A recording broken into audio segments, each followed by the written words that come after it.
एक पौर्णिमेच्या दिवशी करण्याचा एक प्रयोग आहे, तो मी तुम्हाला सांगते। हा प्रयोग अनेकांनी केलेला आहे, हा आजचा नाही आहे, तर हा आपल्या अगदी पूर्वापार ऋषीमुनींपासून चालत आलेला हा एक प्रयोग आहे। हा लक्ष्मी प्राप्ती हेतू केला जातो। बघा, आता हा जो आहे मी फक्त सांगते, फक्त पौर्णिमेच्या दिवशी रात्री ठीक 12:18 हा आपल्याला करायचा असतो। आता पौर्णिमा ही अतिशय महत्त्वाची मानली जाते।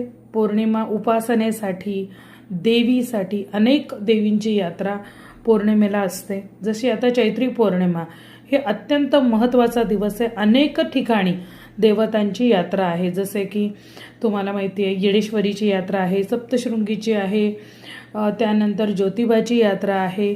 बऱ्याच ठिकाणी पौर्णिमेला यात्रा भरते।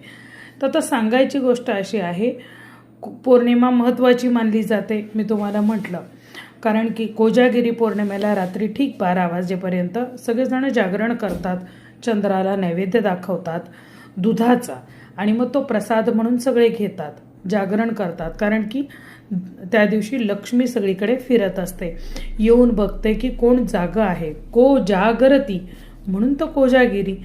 तर पौर्णिमेला त्यामुळे अनन्यसाधारण महत्त्व आहे। तर या पौर्णिमेच्या दिवशी रात्री ठीक 12:18 फक्त 12 वेळेला गायत्री मंत्र म्हणावा। आता गायत्री मंत्र हा कधीही रात्री म्हणत नाहीत, तो फक्त दिवसा करतात, हे मला चांगलंच माहीत आहे, पण तरीसुद्धा हा उपाय म्हणजे तुम्हाला मी एक प्रयोग सांगत आहे।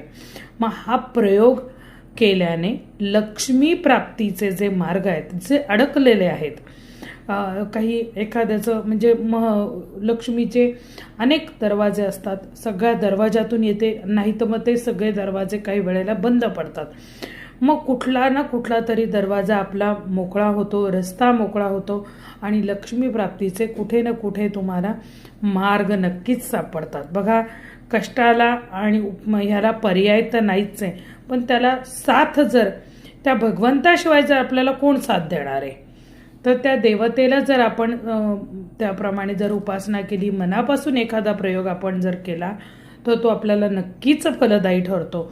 म्हणून हा प्रयोग करून बघा।